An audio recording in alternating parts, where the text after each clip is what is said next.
अच्छे ना बहुत बुरे हैं नहीं बहुत अच्छे।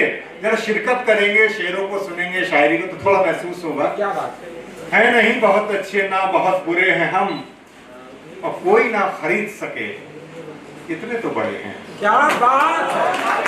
कोई ना कितनी बेड़ियां तोड़ी जाके तब खुले हैं, कितनी बेड़ियां तोड़ी जाके तब खुले हैं हम, और इसलिए नहीं डरते आंधी में पले हैं हम, इसलिए नहीं डरते आंधी में पले हैं हम।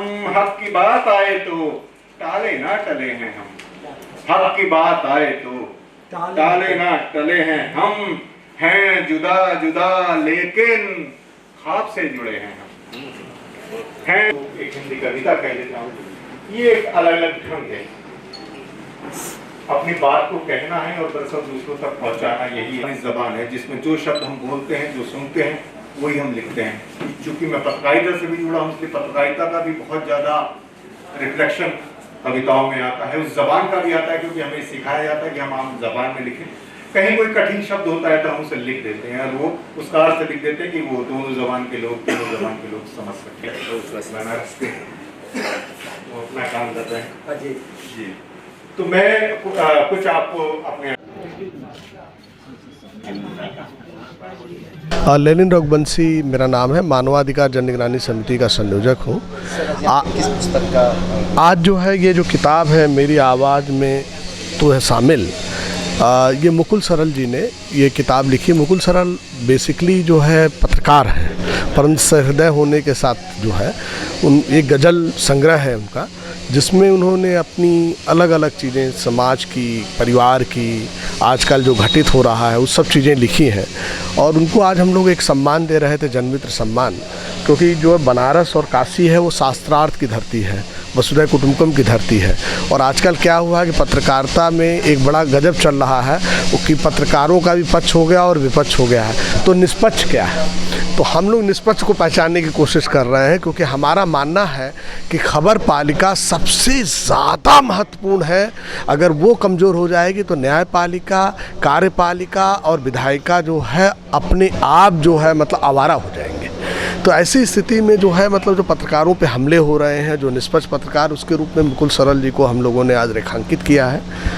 उनकी पूरी विचारधारा के साथ हमारा संगठन नहीं है, परंतु यह है कि हम मानते हैं कि अलग अलग आवाज़ें होती हैं, आवाज़ आनी चाहिए। और शास्त्रार्थ की धरती है काशी, तो वहाँ पे शास्त्रार्थ भी आना चाहिए, और हम लोग भी उनसे सवाल जवाब पूछें उनकी चीज़ों को लेकर के। तो आज डॉक्टर मोहम्मद आरिफ ने विस्तृत जो है उनके ऊपर एक आलोचनात्मक जो है बातचीत रखी है इस गज़ल संग्रह पे। उनको एक जनमित्र सम्मान दिया गया है, और उनको और उनकी पत्नी को हम लोगों ने सम्मानित किया है कि इस तरह की निष्पक्ष आवाज़ें बनी रहें, जो ना तो सरकार के पक्ष में हो न विपक्ष में हो, निष्पक्ष हो जो है। 2 दिन पहले ही एक प्रसारण जारी किया गया है प्रसारण मंत्रालय से, जिसमें हर प्रदेश में, हर जनपद में सिर्फ और सिर्फ 50 अखबारों को ही टारगेट किया जाएगा। उसके बाद जो RMI होगा उसको नहीं दिया जाएगा। तो क्या लगता है इस तरह से आप? मुझे लगता है कि इससे भी ऊपर हट के मुझे देखने की कोशिश करनी चाहिए कि हम विज्ञापन से ऊपर हटें। आप एक ज़रा सोचिए, नॉर्वे में प्रेस फ्रीडम में नॉर्वे नंबर 1 है। जो सरकार की मैगज़ीन है उसमें जो छपती है हर 3 महीने पे, तो आप समझ लीजिए एक आर्टिकल सरकार के खिलाफ निश्चित होता है, और सभी आर्टिकल सरकार की आलोचना करती है। आलोचना से इतना डर क्यों है? देखिए, हम नहाते हैं, पानी ठहर जाता है तो जो है मतलब सड़ जाता है, और अगर हम जो है मकान साफ़ करते हैं कमरा, तो कमरे की अच्छी चीज़ नहीं उठा के फेंक देते हैं, हम कूड़ा फेंकते हैं। तो कूड़ा निकालने का काम जो है न्यायपालिका का नहीं है, ये खबर पालिका का है। इसलिए खबर पालिका को तो निश्चित रूप से पूर्ण रूपेण से सरकार को फाइनेंस करना चाहिए, और जवाबदेही उनकी प्रेस काउंसिल ऑफ इंडिया से है। तो ऐसी स्थिति में विज्ञापन पे ही क्यों रहे? विज्ञापन का तो खेला ही नहीं होना चाहिए। बिना विज्ञापन के जो है पत्रकार को पैसा मिलना चाहिए, और मालिकों के भी अधीन नहीं होना चाहिए। और जो रूल ऑफ प्रोसीजर्स बना दीजिए, उसके हिसाब से न्यूज़ चलनी चाहिए जो है, जिसका महत्व है, और उनका जो विवेक है उसके साथ से वो काम करें। तो हम लोग तो इस तरह की पत्रकारिता की बातचीत कर रहे हैं, और इसलिए हम लोग जो चाहे बायकॉट कर रही है इंडिया, उसके भी खिलाफ है, और यह जो लोग तथाकथित मोदी मीडिया, गोदी मीडिया हो रहा है, हम उनके भी खिलाफ हैं। हमें लगता है कि पत्रकारिता किसी के साथ नहीं होनी चाहिए, सबकी बात उसमें आनी चाहिए, निष्पक्ष होनी चाहिए। मैं मोहम्मद आरिफ हूँ, और अध्यापक हूँ। आज पुस्तक लॉन्च की गई है संस्थान से पुस्तक, क्या जी। कहना चाहेंगे इस पुस्तक में? ये मेरी आवाज़ सुनो, ये एक ऐसी गज़ल और नज़म की पुस्तक है जो आजकल के हालात को पर एक तरह से पूरा तबसरा है।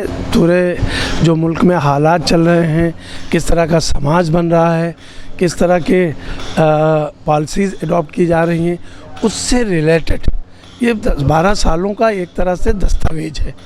दूसरे जो सदियों से इनकलाबी उर्दू शायरी चली आ रही है, उस इनकलाबी उर्दू शायरी को अपने में समेटे हुए एक दस्तावेज है।